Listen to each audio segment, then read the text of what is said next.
என்னுடைய சப்ஸ்கிரைபர்ஸ் எல்லாருக்குமே தெரியும். கண்டிப்பாக ஜனவரி 26 ரிப்பப்ளிக் டே அப்போவும், ஆகஸ்ட் 15 இண்டிபெண்டன்ஸ் டே அப்போவும் கண்டிப்பாக இவன் ஏதாவது இது சம்மந்தமாக வீடியோ போட்டுருவான். ஆனால் ஏன் முந்தா நேற்று இது சம்மந்தமாக எந்த வீடியோவும் இவன் போடலையேன்னு நிறைய பேர் யோசிச்சுட்டு இருப்பீங்க. ஆகஸ்ட் 15 நிறைய பேருக்கு தெரியும், ஜனவரி 26 என்ன நாள்னு எல்லாருக்குமே தெரியும். ஆனால் இந்த ஆகஸ்ட் 15 அடுத்து இருக்க ஒரு முக்கியமான நாள் ஆகஸ்ட் 16 1946. இந்த நாளில் இந்த வருஷத்தில் என்ன நடந்ததுன்னு இந்தியாவில் இருக்க அத்தனை பேருக்கும் தெரிஞ்சிருக்கணும், குறிப்பாக இந்துக்களுக்கு தெரிஞ்சிருக்கணும். ஆனால் எத்தனை இந்துக்களுக்கு இந்த விஷயம் தெரியும்னு பார்த்தீங்கன்னா 90% இந்துக்களுக்கு இந்த விஷயம் தெரியவே தெரியாது.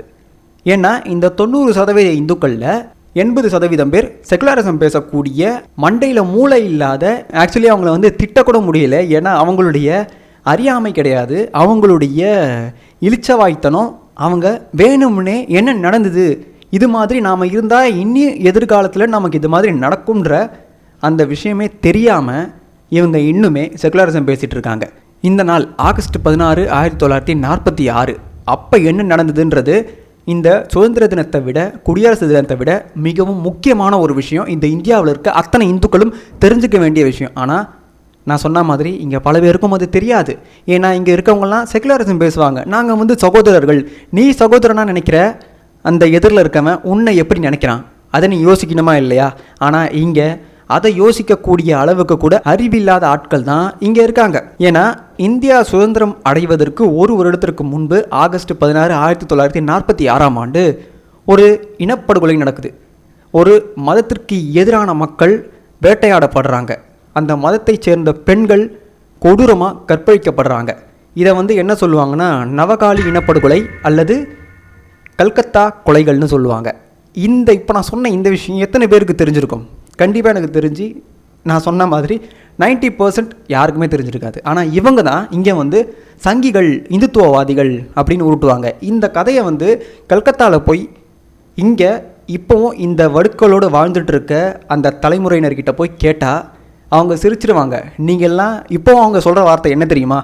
இந்துக்கள் என்றைக்குமே அவங்க எந்த ஒரு விஷயத்தையுமே கற்றுக்க மாட்டாங்க. வரலாற்றிலிருந்து இவங்க கற்றுக்க வேண்டிய விஷயம் அவ்வளவு இருக்குது. ஆனால் இன்னி வரைக்குமே இவங்க அதை பற்றி கற்றுக்காமல் கிறுக்கனுகளாக திரியிறானுங்கன்னு தான் அங்கே இருக்க மக்கள் பெரும்பாலானோர் சொல்கிறாங்க. ஏன்னா அப்பேற்பட்ட பாடத்தை இங்கே நமக்கு நிறைய பேர் தந்திருக்காங்க. ஆனால் அதெல்லாம் நாம் காது கொடுத்தும் கேட்குறது கிடையாது, கண்ணால் நிறைய பேர் எழுதி அதை படிக்கிறதும் கிடையாது. அதெல்லாம் விட்டுட்டு நாம் செகுலரிசம் பேசிட்டு திரிகிறோம். அப்படி ஆகஸ்ட் 16 1946 என்ன நடந்துச்சு? நம்முடைய இந்திய வரலாற்றில் பார்த்திங்கன்னா நமக்கு தெரிஞ்சு ஏகப்பட்ட சுதந்திர வீரர்களை நம்ம சின்ன வயசுலேருந்தே இவங்க காட்டி இவங்கெல்லாம் சுதந்திரத்திற்காக பாடுபட்டாங்க, இவங்களை நாம் மதிக்கணும்னு நிறைய பேரை காட்டி நமக்கு என்ன பண்ணியிருப்பாங்கன்னா இந்த தேசப்பற்று பாடத்தை எடுத்திருப்பாங்க. ஆனால் உண்மையாகவே நமக்கு காட்டப்பட்ட அவங்க எல்லாருமே பெருந்தலைவர்கள், சுதந்திரத்திற்காக போராடினார்கள்னு நீங்கள் நினச்சிருந்தீங்கன்னா அது முழுக்க முழுக்க தவறு. ஏன்னா நமக்கு காட்டப்பட்ட அத்தனை பேருமே வெள்ளைக்காரனுக்கு ஆதரவு தந்த வெள்ளை அடிவருடிகள். ஆனால் யார் நமக்கு உண்மையான தலைவர்கள்னு பார்த்தீங்கன்னா நம்மக்கிட்ட இவங்க பெரிதும் காட்டி அவங்கள இந்த இந்தியா முழுக்க பெரிதுபடுத்தாமல் அப்படியே அடக்கி வாசிச்சிருக்க அந்த ஆட்கள்லாம் தான் உண்மையாகவே நம்ம இந்திய மக்களுக்காகவும் இந்தியாவுக்காகவும் இந்தியாவுடைய சுதந்திரத்துக்காகவும் என்ன பண்ணாங்கன்னா வெள்ளைக்காரன்களை எதிர்த்தாங்க. வெள்ளையனை மதிக்கவே இல்லை அவங்கெல்லாம். அப்பேற்பட்ட ஆட்களை இந்த வெள்ளையர்கள் என்ன பண்ணாங்கன்னா, இவன் எங்களுக்கு அடங்க மாட்டான், இவன்லாம் மதிக்க மாட்டான், இவனையெல்லாம் என்ன பண்ணுவோம், சிறையில் தள்ளி அவனை செக்காட்ட விடுவோம், சிறையில் தள்ளி அவனையெல்லாம் செஞ்சு விடுவோம். ஆனால் நமக்கு ஆதரவாக இருக்கிற, நமக்கு முட்டு கொடுக்குற ஆட்களை நாம் ஒரு மிகப்பெரிய அரசியல் தலைவர்களாக இந்தியாவுக்குள்ளே ஆக்குவோம்னு இங்கே நாம் இப்போ பார்த்துட்டு இருக்க அத்தனை தலைவர்களும் இங்கே அப்படி வெள்ளைக்காரர்களால் பொய் பிம்பத்தால் கட்டமைக்கப்பட்ட தலைவர்கள் தான். அவங்க யாருமே சுதந்திரத்திற்காக உண்மையாக போராடவே இல்லை. யாரெல்லாம் போராடினாங்க ப்ரோ, அப்படி யாரெல்லாம் தான் உண்மையான சுதந்திர போராட்ட வீரர்கள் நீங்கள் கேட்குறீங்கன்னா, யாரெல்லாம் சிறைவாசம் அனுபவித்தாங்களோ அவங்க எல்லாம் உண்மையான சுதந்திர போராட்ட வீரர்கள். யாரையெல்லாம் இந்த காங்கிரஸ் கண்காணிப்பில் வச்சு வெள்ளைக்காரங்க கிட்ட போட்டு கொடுத்து அதன் மூலமாக திருட்டு வேலை பார்த்துச்சோ அவங்க எல்லாருமே நம்ம இந்தியாவுக்காக போராடிய சுதந்திர போராட்ட வீரர்கள். அது யாருன்னு நீங்கள் தேடி பார்த்தீங்கன்னா உங்கள் எல்லாருக்குமே தெரியும். அந்த வகையில் நம்முடைய வரலாற்றில், நம்முடைய பாடப்புத்தகத்தில் படிக்க வேண்டிய பல இந்திய வரலாற்று பாடத்தை என்ன பண்ணுறாங்கன்னா எடுத்துட்டாங்க. ஏன் எடுத்தாங்கன்னா, நேருவுடைய முதல் அரசாங்கம், இந்தியர்களால் அமைக்கப்பட்ட அரசாங்கத்தில் எஜுகேஷன் மினிஸ்டராக இருந்த ஃபர்ஸ்ட் எஜுகேஷன் மினிஸ்டராக இருந்தவர் யாருன்னு ஏற்கனவே நான் ஒரு வீடியோவில் சொல்லியிருப்பேன். தேடி பாருங்கள், அவருடைய எஜுகேஷன் குவாலிஃபிகேஷன் என்னென்னு தேடி பாருங்கள். அவர் என்ன பண்ணியிருப்பார்ன்றதை நான் சொல்லணும்னு அவசியம் இல்லை. நீங்கள் தேடி பார்த்தீங்கன்னா உங்களாலேயே தெளிவாக புரிஞ்சிக்க முடியும். அப்படி அவர் எஜுகேஷன் மினிஸ்டர் ஆனதும் நேருவுடைய ஆதரவோடு என்ன பண்ணுறாங்கன்னா, இங்கே முழுக்க இந்துக்களுக்கு எதிரான இங்கே எஜுகேஷன் சிஸ்டத்தை என்ன பண்ணுறாங்கன்னா இவங்க கட்டமைக்கிறாங்க. இவங்களுக்கு முன்னாடி மெக்காலே கல்வி முறை மூலமாக கட்டமைச்சிட்டாங்க. அதை இன்னும் வலுப்படுத்தினது இவங்க தான், நேருவுடைய அரசாங்கம், காங்கிரஸ். நம்முடைய இந்திய வரலாற்றில் நம்முடைய பாடப்புத்தகத்தில் இடம்பெறாத பல கொடூரமான நிகழ்வுகள் இருக்குது. அது எல்லாத்தையுமே வேணும்னே தான் எடுத்தாங்க. அப்படி இடம்பெற வேண்டிய ஒரு நிகழ்வு தான் இந்த ஆகஸ்ட் 16, 1946 நடந்த இந்த நவகாலி படுகொலைகள். இது ஏன் ஆச்சுன்னு பார்த்தீங்கன்னா, இந்த முஸ்லீம் லீகை பொறுத்த வரைக்கும் பாகிஸ்தான் எங்களுக்கு வேணும். அதோடைய தலைமையாக இருந்த ஜின்னா அவர்களோட கூட இருந்த எல்லாருமே என்ன சொன்னாங்கன்னா, எங்களுக்கு பாகிஸ்தான் வேணும், பாகிஸ்தான் எங்ககிட்ட கொடுத்துட்டா நாங்கள் பாட்டுக்கு போயிட்டே இருந்துருவோம் அப்படின்னு சொன்னாங்க. ஆனால் அதுக்கு காந்தி என்ன சொல்கிறாருன்னா, இல்லை, நாங்கள் எங்கள் இந்தியாவில் இருக்கக்கூடிய இஸ்லாமியர்களும் இந்துக்களும் சகோதரர்களாக இருக்கிறாங்க, இஸ்லாமியர்கள் இந்துக்களை எதுவும் செய்ய மாட்டாங்க அப்படின்னு சார் சொல்கிறாரு. யார்? மகாத்மா காந்தி சொல்கிறாரு. அவர் அப்படி சொல்லும்போது ஜின்னா சொல்கிறாரு சிரிச்சுக்கிட்டே, அப்படியா, சரி நாம் அதையும் பார்த்துருவோம்னு 1946 ஆகஸ்ட் 16 டைரக்ட் ஆக்ஷன் டேன்ற ஒன்று இவர் என்ன பண்ணுறாருன்னா பொதுவெளியில் பிரகடனப்படுத்துகிறாரு. பொதுவெளியில் நீங்கள் இந்த மாதிரியான நாளில் என்ன பண்ணணும் அப்படின்னு அவர் சொன்னதா, அவர் வாயாலே சொன்ன பல விஷயங்கள் ரெக்கார்டட் ஹிஸ்ட்ரியில் இருக்குது. தேடி பாருங்கள். தேடி பார்த்தீங்கன்னா உங்களுக்கே தெரியும், எப்படிடா ஒரு மனுஷனால் இப்படி மிகப்பெரிய வன்முறையை ஒரு மதத்தின் மக்கள் மீது தங்களுடைய சகோதரிகளாக பார்த்த அவங்க மேலே இப்பேற்பட்ட கொடூரத்தை கட்டவிழ்க்க முடியும்னு உங்களுக்கே ஆச்சரியமாக இருக்கும். தேடி பாருங்கள். இந்த டைரக்ட் ஆக்ஷன் டே அப்போ என்ன நடந்துச்சுன்னு பார்த்தீங்கன்னா, 10,000க்கும் மேற்பட்ட மக்கள், இந்து மக்கள் கொல்லப்படுறாங்க. அதுலேயும் பெண்கள் 5,000க்கும் மேற்பட்ட பெண்கள் கற்பழிக்கப்படுறாங்க கொடூரமாக. அதையும் தாண்டி என்ன பண்ணுறாங்கன்னா, கட்டாய மத மாற்றத்துக்கு உட்படுத்தப்படுறாங்க. கட்டாயமாக என்ன பண்ணுறாங்கன்னா, அந்த பெண்களுடைய வீட்டில் இருந்த ஆண்கள் அத்தனை பேரையும் அவங்க கண்ணு முன்னாடியே கொள்கிறாங்க. அவங்க கண்ணு முன்னாடியே இவங்களை நாசப்படுத்தி அவங்கள வலுக்கட்டாயமாக என்ன பண்ணுறாங்கன்னா கூட்டிகிட்டு போகிறாங்க. இது எல்லாத்தையுமே பார்த்த இன்னும் நிறைய பேர் இந்த கல்கட்டாவிலையும் பீகார்லேயும் வாழ்ந்துட்டு தான் இருக்காங்க. அதில் முக்கியமான ஒருத்தர் யாருன்னு பார்த்தீங்கன்னா ரவீந்திரநாத் தத்தா. இவருக்கு வயசு 93. அவர் பார்த்த விஷயத்த சொல்கிறாரு. தெருவெங்கும் ரத்த வெள்ளம், உண்மையாகவே ரத்த வெள்ளம்னு சொல்லுவாங்க இல்லையா, ரத்த ஆறு ஓடுன்னு சொல்லுவாங்க இல்லையா, நாம் யாரும் அந்த கேள்விப்பட்டதில்லை, பார்த்தது கிடையாது. ஆனால் கண்ணெதிர்க்க நான் ரத்த ஆறு ஓடினதை பார்த்தேன். நான் கால் வைக்கிற இடம் எல்லாத்துலேயுமே ரத்தமாக இருந்துச்சு. இந்து பெண்களுடைய மார்பகங்களை வெட்டி எடுத்திருக்காங்க. பெரும்பாலான பெண்கள் செத்து உடலாக இருந்தாங்க இல்லையா, அந்த சவத்தில் அவங்களுடைய மார்பகங்களை வெட்டி எடுத்திருக்காங்க. அவங்களுடைய பிறப்புறுப்பில் கடித்த தழும்புகள், கடித்த பைட் மார்க் இருக்கும் இல்லையா, அந்த தழும்புகள் உடலெங்கும் இருக்குது. குறிப்பாக பிறப்புறுப்பிலையும் இந்த மார்பிலையும் இந்த கடித்த தழும்புகள் இருக்குது. இப்படித்தான் நான் அன்னைக்கு என் கண்ணெதிர்க்க இப்பேற்பட்ட கொடூரத்தை பார்த்தேன். ஆனால் இதை பற்றி நான் எனக்கு தெரிஞ்சு என்னுடைய சுற்றத்துக்கிட்ட சொல்லணும்னு முயற்சி பண்ணாலே இங்கே நம்முடைய இந்துக்களுக்கு அதை பற்றின புரிதலே இல்லாமல் இருக்குது. இன்னை வரைக்குமே இந்துக்கள் இதை பற்றி தெரியாமலேயே, இவங்க வரலாற்றில் எதையும் கற்றுக்காமலேயே நாசமாக தான் போகிறாங்கன்னு 93 வயசாக இருக்கக்கூடிய அவர் சொல்கிறார். இதை கண்ணெதிர்க்க பார்த்தார். இவர் மட்டும் கிடையாது, இந்த மாதிரி இந்த விஷயத்தை அந்த காலகட்டத்தில் இப்பேற்பட்ட கொடூரம் நடக்குது, அந்த கொடூரத்தை எல்லாம் பார்த்து அதுலேருந்து தப்பி பிழைச்சவங்களுடைய ட்ராமா எந்த அளவுக்கு இருந்திருக்கும்னு யோசிச்சு பாருங்கள். அவங்ககிட்ட போய் அவங்க உங்களை சகோதரர்களாக பார்க்குறாங்கன்னு எவனா சொன்னால் அவங்களுக்கு எவ்வளோ வெறி வரும்னு யோசிச்சு பாருங்கள். அவங்க கண்ணெதிர்க்க அவங்களுடைய அப்பா அம்மா அவங்க வீட்டு பெண்கள் எல்லாரும் கொல்லப்படுறாங்க, கற்பழிக்கப்படுறாங்க. சகஜமாக நம்மளால் நினச்சி கூட பார்க்க முடியாத அளவுக்கான கொடூரத்தை அவங்களுக்கு பண்ணுறாங்க. அது எல்லாத்தையும் பார்த்துட்டு ஒரு மனுஷன் சொல்கிறாரு, அதை பற்றி பார்த்து அத்தனை பேரும் சொல்கிறாங்க. ஆனால் இன்னி வரைக்குமே இங்கே செகுலரிசம் பேசிகிட்டு இருக்கானுங்கன்னா இவனெல்லாம் திருந்தவே போகிறது இல்லைன்னு அவங்களே சொல்கிறாங்க. 1940 எங்களுக்கு தனி நாடு வேணும்னு இந்த முஸ்லீம் லீக் என்ன பண்ணாங்கன்னா பேச ஆரம்பித்தாங்க.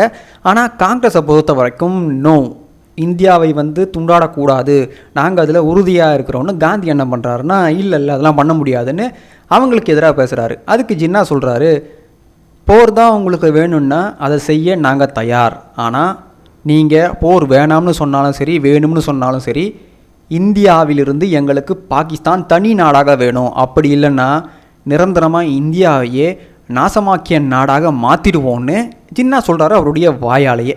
அப்போவும் காந்தி என்ன சொல்கிறாருன்னா, இல்லை அதெல்லாம் முடியாது, நாங்கள் இந்தியாவை பிரிக்க அனுமதிக்க மாட்டோம்னு சொல்கிறாங்க. அதுக்கேற்ற மாதிரியே வெள்ளைக்காரன் என்ன பண்ணுறான்னா கேபினட் கமிஷன் ஒரு விஷயத்த பண்ணுறான். அதில் என்ன பண்ணுறான்னா இந்தியாவுக்குள்ளேயே இஸ்லாமியர்களுக்குன்னு ஒரு தனி மாகாணத்தை கொடுத்துருவோம், அதில் அவங்களுக்கு தான் அதிகாரம் இருக்குது, அதுக்கு தேவையான விஷயத்த சென்ட்ரல் கவர்மெண்ட் மாதிரி எதாவது வச்சு பண்ணிக்கலாம், ஆனால் அதில் முழுக்க அதிகாரம் அவங்களுக்கு தானே அவன் ஒரு குட்டக்கலக்கி வேலையை பார்த்ததும் அப்போவுமே இந்த ஜின்னாவுக்கும் முஸ்லீம் லீகுக்கும் இல்லை இது சரிப்பட்டு வராது, எங்களுக்கு தனியாக பிரித்து கொடுத்தா தான் சரின்னு அவங்க கரெக்டாக இருந்திருக்காங்க விடாப்பிடியாக.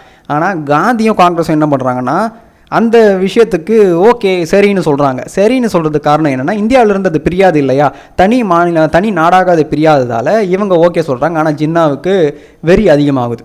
ஏன்னா நான் தனி நாடு தான் கேட்டேன், இந்தியாவுக்குள்ளேயே ஒரு நாட்டை வச்சுக்கிட்டு நான் ஆளணும்னு எதிர்பார்க்கவே இல்லை, அதனால் எனக்கு தனி நாடு தான் வேணும், ஸோ தனி நாடு கொடுத்துருங்க அப்படின்னு கேட்டு நீங்கள் தரல. அதனால் 1946 நான் என் வேலையை காட்டுறேன். அதுலேயும் இந்த டைரக்ட் ஆக்ஷன் டே ஆகஸ்ட் மாதம் ஸ்டார்ட் ஆகுது. இந்த ஆகஸ்ட் மாதம் இவர் ஸ்டார்ட் பண்ணது செப்டம்பர், அக்டோபர், நவம்பர் மாதம்தான் இந்த தீ அணையுது. அதுக்குள்ளே 10,000க்கும் மேற்பட்ட உயிர்கள் போயிடுச்சு, 1000க்கும் மேற்பட்ட மக்களுடைய வாழ்வாதாரம் பாதிக்கப்பட்டுடுச்சு. வாழ்வாதாரன்றது அவங்களுடைய கை காலை இழந்து சாவர வரைக்குமே அவங்க அப்படி தான் இருந்தாங்க. அதே மாதிரி 5000க்கும் மேற்பட்ட பெண்கள் கற்பழிக்கப்பட்டாங்க. இன்னும் ஏகப்பட்ட பெண்கள் இடம் தெரியாமல் காணாமலாக்கப்பட்டாங்க, ஏகப்பட்ட பெண்கள் கடத்தப்பட்டாங்க, ஏகப்பட்ட பெண்கள் வலுக்கட்டாயமாக இந்த பச்சைசங்கிகளுக்கு திருமணம் செய்து வைக்கப்பட்டாங்க. இது மாதிரியான விஷயங்களை ஆகஸ்ட்லேருந்து செப்டம்பர், அக்டோபர், நவம்பர் மாதம் வரைக்கும் ஒரு குறிப்பிட்ட ஏரியாவில் நடந்துகிட்ருக்கு. ஆனால் இந்த காங்கிரஸ் என்ன பண்ணிகிட்டு இருக்குன்னு பார்த்தீங்கன்னா ஒன்றுமே பண்ணல.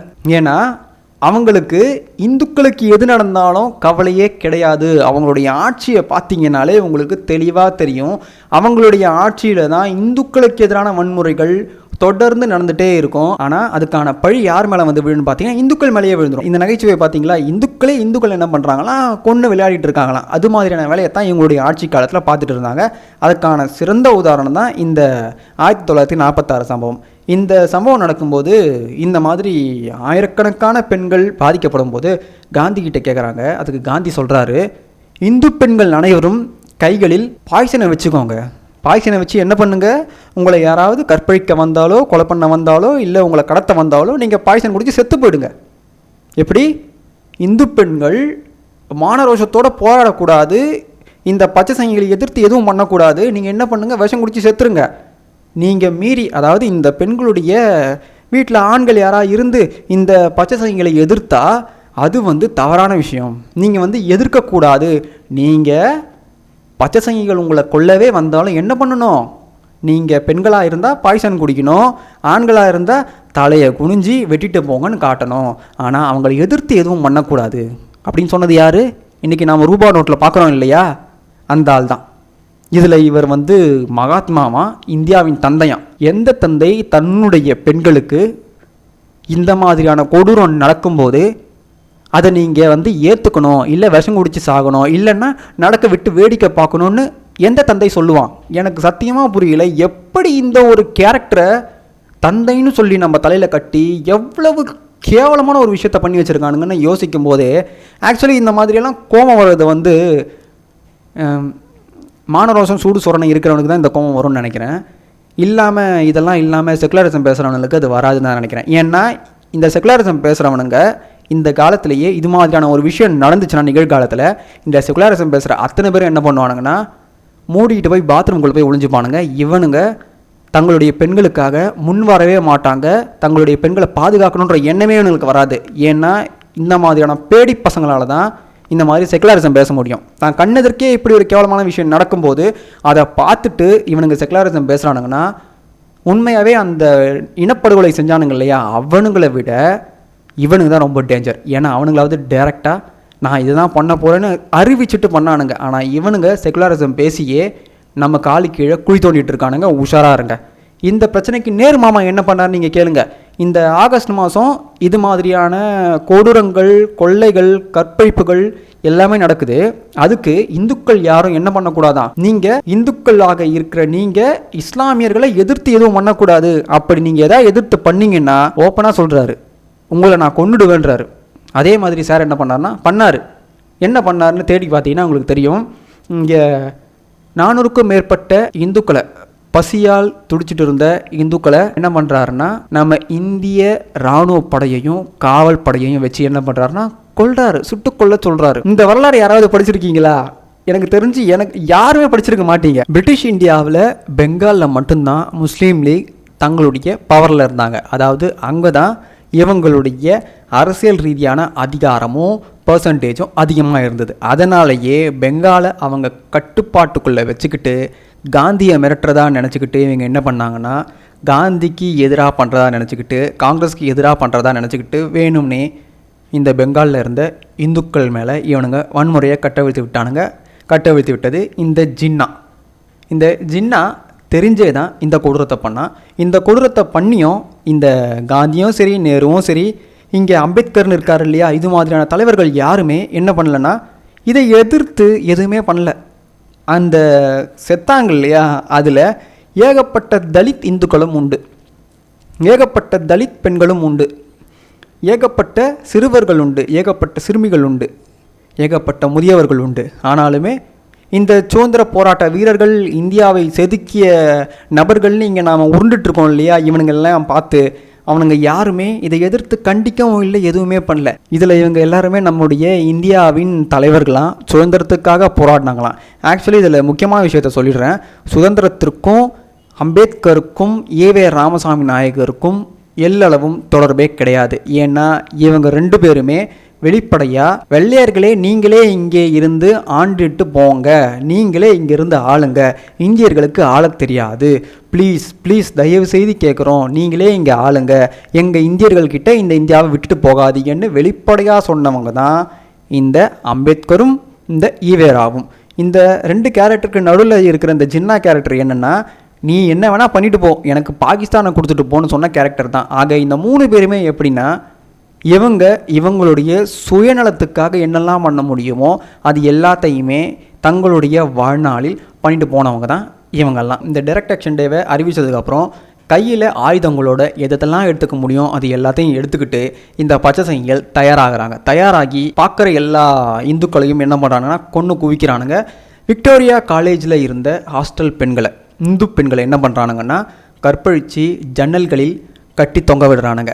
அதே மாதிரி ராஜா பஜார்னு சொல்லப்படுற பீஃப் ஷாப்ஸில் என்ன பண்ணுறானுங்கன்னா பெண்களை, இந்த இந்துக்களை என்ன பண்ணுறாங்கன்னா கொன்று அம்மனமாக அந்த கொக்கியில் மாட்டி வைப்பாங்கள்ல கறியை, அந்த மாதிரி என்ன பண்ணுறாங்கன்னா மாட்டி வைக்கிறாங்க. இதெல்லாம் நான் கற்பனையை சொல்கிறேன்னு நினச்சிக்காதீங்க.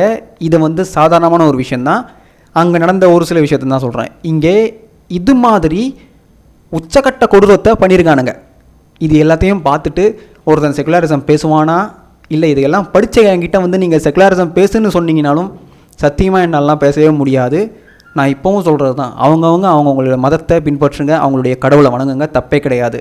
ஆனால் வரலாற்றில் நடந்ததை நடக்கவே இல்லை. கோவிலை இடிக்கவே இல்லை. அவங்க இங்கே இந்தியாவுக்கும் இந்தியர்களுக்கும் ஜட்டி போட கற்றுக் கொடுத்தாங்க. ஏன்னா அதுக்கு முன்னாடி இந்தியர்களுக்கு ஜட்டி போடவே தெரியாது அப்படின்னு நீங்கள் சொல்லக்கூடிய அரை வெக்காடுகளுக்கு நான் தெளிவாக சொல்லிக்கிறேன். நீங்கள் செகுலரிசம் பேசி இது மாதிரியான விஷயம் உங்களுக்கு நடந்தால் அன்னைக்கு புரியும் அதனுடைய வலியும் வேதனை. இந்த கொள்ளைகள், கற்பழிப்புகள் இதெல்லாம் யாருடைய தலைமையில் நடக்குதுன்னு பார்த்தீங்கன்னா ஜின்னா சொல்லிட்டாரு. அதுக்கப்புறம் இந்த பெங்காலில் இருந்த முஸ்லீம் லீக் தலைவராக இருந்த குலாம் சல்வார் அவருடைய தலைமையில் தான் இந்த கொடூரங்கள் எல்லாம் நடக்குது. அவன் ஒரு விஷயத்த சொல்கிறான். அந்த காலகட்டத்தில் இந்து மகாசபாவுடைய பிரசிடெண்ட்டாக இருந்த ராய் சௌத்ரிலால் அவரை என்ன பண்ணுறான்னா, அவருடைய தலை எனக்கு வேணும், அவருடைய தலையை கொண்டு வாங்கன்னு இவன் சொல்கிறான். பச்சை சங்கிகள் என்ன பண்ணுறானுங்கன்னா அவருடைய தலையை வெட்டி தட்டில் கொண்டு நீட்டுறாங்க. கூடவே அவருடைய 2 பெண் பிள்ளைகளையும் கொண்டு அவன் முன்னாடி விட்டுறாங்க. உடனே அவன் என்ன பண்ணுறான்னா அந்த 2 பெண் பிள்ளைகளையும் தூக்கி கூட்டத்துக்கிட்ட கொடுத்துட்றான். அதுக்கப்புறம் என்ன பண்ணுவாங்க உங்களுக்கே தெரியும். அவங்க கொடூரத்துக்கு உட்படுத்தப்பட்டு கொல்லப்பட்டாங்க. அதுக்கடுத்து இவங்களுடைய முக்கியமான பிளான் என்னவா இருந்ததுன்னு பார்த்தீங்கன்னா, இந்த டைரக்ட் ஆக்ஷன் டே மூலமாக பெங்காலில் இருந்த அத்தனை இந்துக்களையும் கொண்டுட்டு பெங்கால் மற்றும் அசாம் இந்த 2 மாகாணத்தையும் பாகிஸ்தான் கூட சேர்த்துடணுன்ற ஒரு எண்ணத்தில் தான் இந்த வேலையை இந்த ஜின்னா பண்ணான். இவன் இதை பண்ணுறதுக்கு முக்கியமான காரணமாக இதுவாக இருந்தாலும் இவனால் இதில் சக்ஸஸ் ஆக முடியல. ஏன்னா முக்கால்வாசி லட்சக்கணக்கான இந்துக்கள் என்ன பண்ணிட்டாங்கன்னா அங்கேருந்து ஓடிட்டாங்க. இப்பேற்பட்ட கொடூரத்தை நம்ம கூடவே நம்ம பக்கத்துலேயே வாழ்ந்தவங்க பண்ணுவாங்கன்னு நினச்சி பார்க்காத இந்துக்கள் பாதி பேர் செத்து போனாங்க, பாதி பேர் லட்சக்கணக்கான இந்துக்கள் ஓடி போயிட்டாங்க. அப்படி இருக்கும்போது இவனுங்களால் இந்த ஆக்ஷன் டேயில் இவனுங்க நினச்சதை சாதிக்க முடியல. ஆனால் இவனுங்களால் வெள்ளைக்காரனுங்க கிட்ட ஒரு பயத்தை உண்டு பண்ண முடிஞ்சுது. ஐயோ இனியும் பாகிஸ்தானை பிரித்து தரலைன்னா இதுக்கு மேலேயும் இவனுங்க அட்டூழியம் பண்ணுவானுங்கன்ற ஒரு எண்ணத்தை விதைச்சிட்டானுங்க. அதன் மூலமாக பாகிஸ்தான் என்ற நாடு உருவாக முக்கிய விதையாக அதில் இவனுங்க போட்டானுங்க. அதில் சக்ஸஸ் ஆகிட்டானுங்க. காங்கிரஸும் பாகிஸ்தானே எடுத்துக்கொண்டு ஒத்துக்கிட்டாங்க. ஏன்னா இப்பேற்பட்ட கொடூரத்தை இவங்க பண்ணுவாங்கன்னு காங்கிரஸ் கூட நினச்சி பார்க்கல. ஏன்னா இவங்க சும்மா தான் பேசுகிறாங்க, இவங்களால் இது மாதிரியான விஷயத்தை பண்ண முடியாதுன்னு நினச்சிட்டு இருந்தவங்களுக்கே இவங்க மிகப்பெரிய ஆச்சரியத்தை தந்தாங்க. லட்சக்கணக்கான இந்துக்கள் இங்கேருந்து இடம்பெயர்ந்தாங்க. 50,000க்கும் மேற்பட்ட இந்துக்கள் கொல்லப்பட்டு தங்களுடைய உடைமைகளை உயிரை இழந்து தங்களுடைய உடல் உறுப்புகளை இழந்து 5,000க்கும் 10,000க்கும் மேற்பட்ட பெண்கள் கற்பழிக்கப்பட்டு வலுக்கட்டாயமாக மதம் மாற்றப்பட்டு வலுக்கட்டாயமாக இந்த மாமிசத்தை எல்லாம் கொடுத்து கேரளா ஸ்டோரி 2ல் மாமிசத்தை கொடுத்துட்டாங்க, இதை இல்லாத விஷயத்தை காட்டுறாங்க அப்படின்னு உருண்டுட்டு இருந்தானுங்க இல்லையா இந்த செகுலரிசம் பேசுகிறவனுங்க.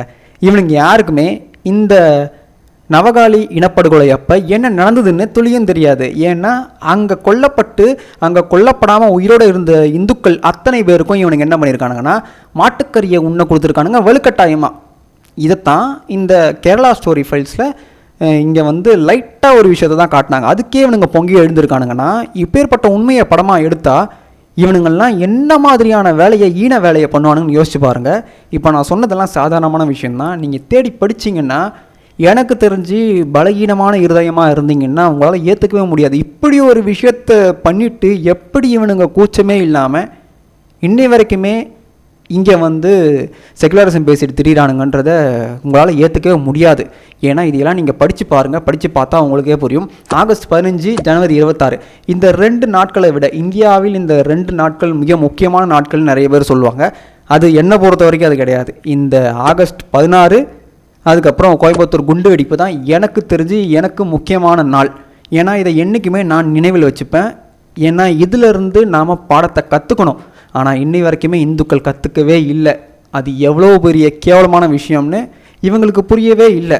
எனக்கு தெரிஞ்சு இந்த டைரக்ட் ஆக்ஷன் டே அந்த 1946 நின்றுச்சுன்னு நிறைய பேர் நினச்சிட்ருக்கீங்க. அதுதான் கிடையாது. அது இன்னுமே தொடர்ந்துட்டுருக்கு. யாருக்கும் தெரியாத விதத்தில் அது அப்படியே என்ன ஆகிட்டுருக்குன்னா இந்த இந்தியாவையும் இந்துக்களையும் பின்தொடர்ந்து வந்துட்டே இருக்குது. இன்னுமே இந்துக்கள் உஷாராகலைன்னா யாராலையும் காப்பாற்ற முடியாது. Until we meet again.